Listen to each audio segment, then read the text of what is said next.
we are done with the barter system, money functions and types, and previous year questions also completed.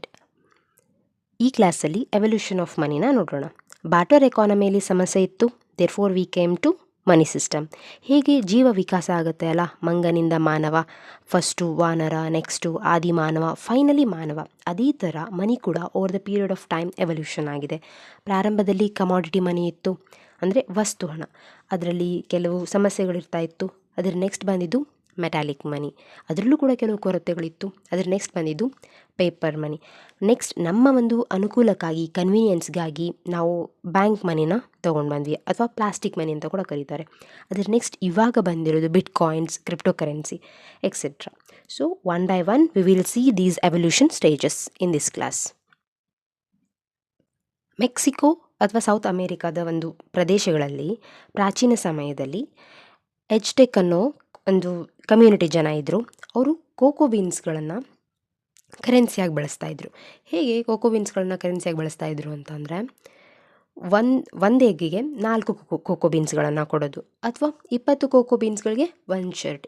ಈ ರೀತಿಯಾಗಿ ಏನು ಮಾಡ್ತಾಯಿದ್ರು, ಪ್ರತಿ ವಸ್ತುವನ್ನು ಕೂಡ ಅವರು ಕೋಕೋ ಬೀನ್ಸನ್ನು ಕೊಟ್ಟು ತೊಗೊಳ್ತಾಯಿದ್ರು. ಅವ್ರ ಕರೆನ್ಸಿ ಏನಾಗಿತ್ತು ಅಂದರೆ ಕೋಕೋ ಬೀನ್ಸ್ ಆಗಿತ್ತು. So they can be used as currency.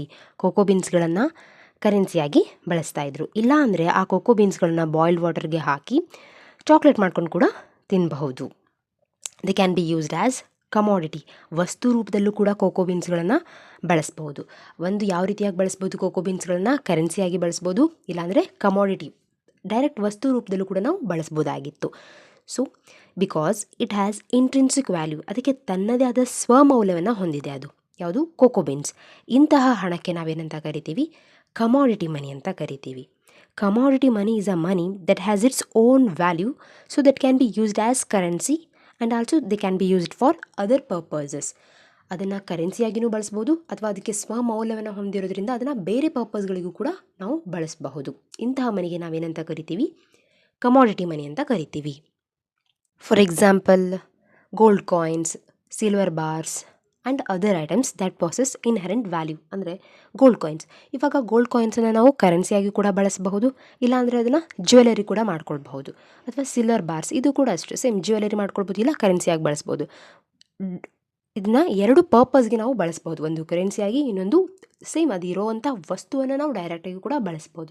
Because it has intrinsic value, ತನ್ನದೇ ಆದ ಒಂದು ಸ್ವಮೌಲ್ಯವನ್ನು ಹೊಂದಿದೆ.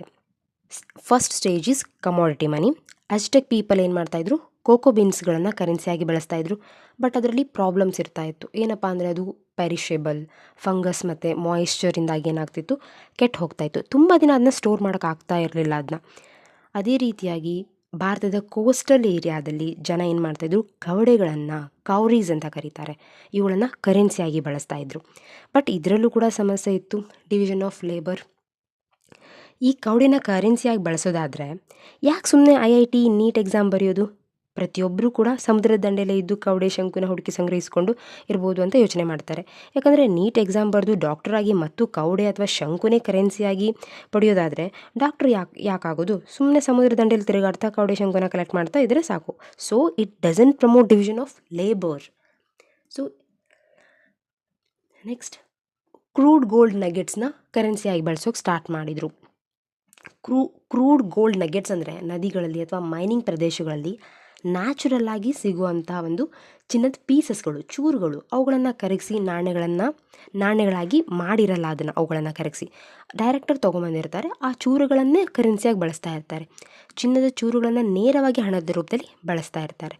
ಬಟ್ ಇದರಲ್ಲಿ ಸಮಸ್ಯೆ ಏನು ಅಂತ ಅಂದರೆ, ಇವು ಯೂನಿಫಾರ್ಮಿಟಿ ಇರೋದಿಲ್ಲ, ಪ್ಯೂರಿಟಿ ಇರೋದಿಲ್ಲ. ಈ ಚಿನ್ನದ ಚೂರುಗಳನ್ನೆಲ್ಲ ಡೈರೆಕ್ಟ್ ಮೈನಿಂದನೇ ತೊಗೊಂಬಂದಿರ್ತಾರೆ, ಅಥವಾ ನದಿಗಳಿಂದ ಡೈರೆಕ್ಟ್ ತೊಗೊಂಬಂದಿರ್ತಾರೆ.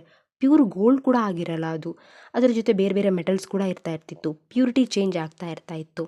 ಮೆಜರ್ ಮಾಡೋದು ಡಿಫಿಕಲ್ಟ್ ಆಗ್ತಾಯಿತ್ತು. ಇದರಲ್ಲಿ ನಿಜವಾಗ್ಲೂ ಗೋಲ್ಡ್ ಇದೆಯಾ ಅಥವಾ ಬೇರೆ ಬೇರೆ ಮೆಟಲ್ಸ್ ಸೇರಿದೆಯಾ, ಹೇಗೆ ಅದನ್ನು ಮೆಜರ್ ಮಾಡೋದು, ಯಾವುದಕ್ಕೆ ಎಷ್ಟು ಅಂತ ಕೊಡೋದು.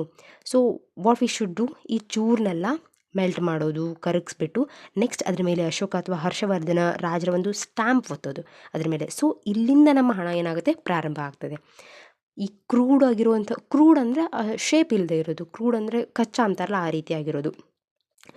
This commodity money is the first stage, ಇಲ್ಲಿಂದನೇ ಪ್ರಾರಂಭ ಆಗುತ್ತೆ. ಸೊ ನೆಕ್ಸ್ಟ್ ಕ್ಲಾಸಲ್ಲಿ ಕಮಾಡಿಟಿ ಮನಿ ನಂತರ ಬರುವಂಥ ಸ್ಟೇಜ್ 2 ಮೆಟಾಲಿಕ್ ಮನಿ, ಇದ್ರ ಬಗ್ಗೆ ನೋಡೋಣ.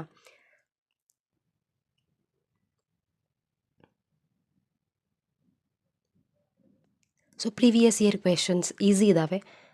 ಈ ಪ್ರೀವಿಯಸ್ ಇಯರ್ ಕ್ವೆಶನ್ಸನ್ನು ಸಾಲ್ವ್ ಮಾಡಿ. Thank you.